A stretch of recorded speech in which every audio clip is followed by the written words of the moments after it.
ശാസ്താംകോട്ട ഗ്രാമപഞ്ചായത്ത് ഓഫീസിലേക്ക് മാർച്ചും ധർണയും നടത്തി. പഞ്ചായത്തിലെ ഫണ്ട് തിരിമറിയിൽ അന്വേഷണം ആവശ്യപ്പെട്ടാണ് മാർച്ച് നടത്തിയത്. ബി.ജെ.പി. ശാസ്താംകോട്ട പഞ്ചായത്ത് സമിതിയുടെ നേതൃത്വത്തിലായിരുന്നു മാർച്ച്.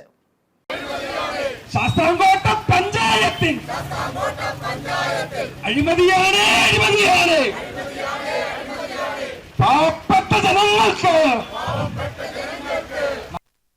ശാസ്താംകോട്ട ഗ്രാമപഞ്ചായത്തിലെ സാമ്പത്തിക ക്രമക്കേടിന് കൂട്ടുനിന്ന CPM ഭരണസമിതി രാജിവെക്കണമെന്നാവശ്യപ്പെട്ടാണ് ബി.ജെ.പി. ശാസ്താംകോട്ട കിഴക്ക് പടിഞ്ഞാറ് ഏരിയ സമിതികളുടെ നേതൃത്വത്തിൽ പഞ്ചായത്ത് ഓഫീസിലേക്ക് മാർച്ച് സംഘടിപ്പിച്ചത്. ബി.ജെ.പി. സംസ്ഥാന സമിതി അംഗം TR അജിത് കുമാർ മാർച്ച് ഉദ്ഘാടനം ചെയ്തു. കേരളത്തിലെ ഏറ്റവും വലിയ കോർപ്പറേഷനാണ് തിരുവനന്തപുരം കോർപ്പറേഷൻ.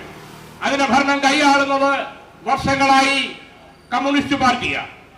അതിന്റെ അടിസ്ഥാനത്തിൽ അവിടെ ഒരുപാട് കെട്ടിട സമുച്ചയങ്ങള്, മറ്റനുബന്ധ സംവിധാനങ്ങള് ധാരാളം ഉണ്ടായിരുന്നു.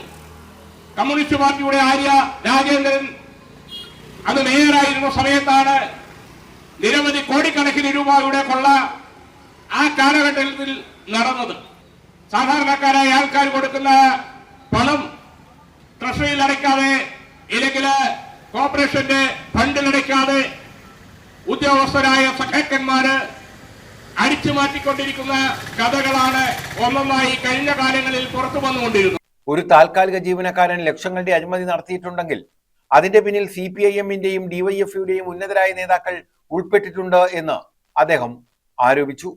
BJP. Sasthamkotta panchayat committee president Ramachandran Pillai അധ്യക്ഷത വഹിച്ചു.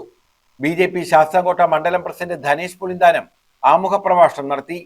ന്യൂനപക്ഷ മോർച്ച കൊല്ലം ഈസ്റ്റ് ജില്ലാ president Binoy George, BJP. Kollam east ജില്ലാ vice president Baiju Cherupoyika, Poonthottam Sathyan, Attupuram Suresh, Sunitha, Kalladadas, Mini Sivaram, advocate T. Kaleshan, Sasikumar, Nalini Sankaramangalam, Sreenivasan, Radhakrishnan, Sunilkumar, Kiran, Parthasarathy എന്നിവർ പങ്കെടുത്തു. News bureau, Sasthamkotta.